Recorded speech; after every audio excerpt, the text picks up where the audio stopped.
"I don't shake hands with staff," he scoffed, dismissing her without a second glance.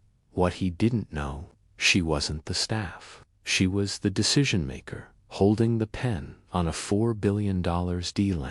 5 minutes later, his empire started to crumble. The Grand Horizon Conference in New York City was the place where billion-dollar deals were whispered over espresso, where startups got funded and billionaires paraded ideas like royalty.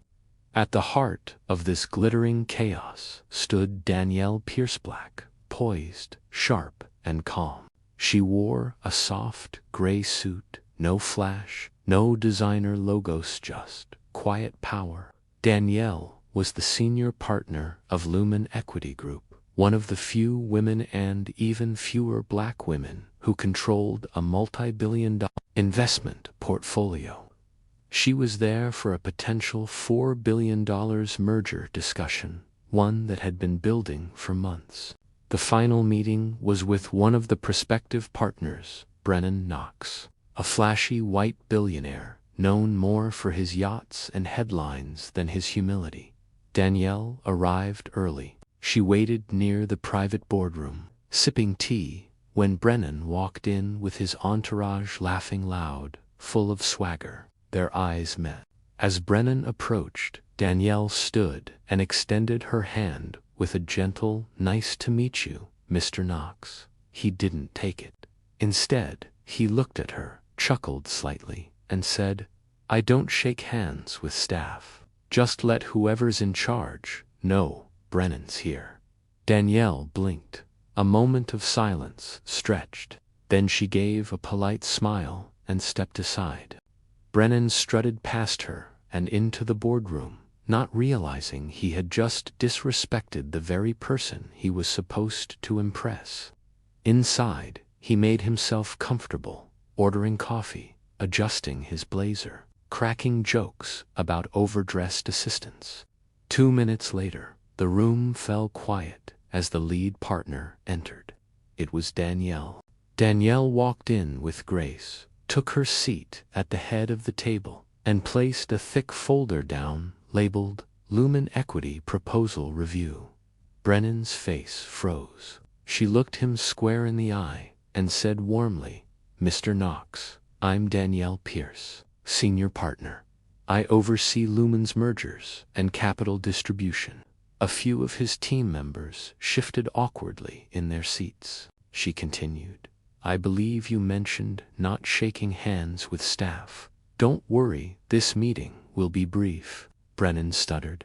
"Ms. Pierce, I thought you were." She raised her hand gently. "It's okay. Assumptions happen, but in our line of work, they're expensive." Then she looked directly at the room and said, "Lumen is no longer pursuing the merger.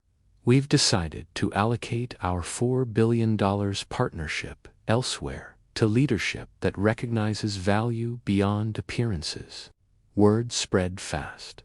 Within hours, whispers about the $4 billion deal, lost in 5 minutes, circled boardrooms and flooded Twitter. Tech blogs covered the story. Day advocates praised Danielle for her quiet strength. Women of color saw her as a symbol of power that didn't need volume. But Danielle didn't celebrate. She simply went back to her team and reallocated the funding, choosing a Black and Latino-led robotics company in Chicago that had previously been overlooked. Weeks later, that company would land its first international defense contract, changing not just their lives, but their community. As for Brennan, his PR team scrambled. He issued a public clarification that felt more like damage control than remorse. He'd lost the deal of a lifetime, and revealed the mindset behind his empire. Danielle wasn't in that room to prove anything. She already was the power at the table. In a later interview, when asked how she felt about what happened, she said, "I've learned not to waste energy demanding respect. I just keep building because impact speaks louder than ego." Today, Danielle mentors dozens of young black women entering finance and corporate leadership.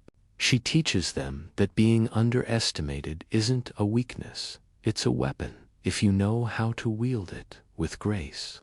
And somewhere out there, Brennan Knox is still trying to fix what he broke in just 5 careless words. Because here on Lifelines, we don't just tell stories, we reveal the quiet power of people who rise without asking for permission.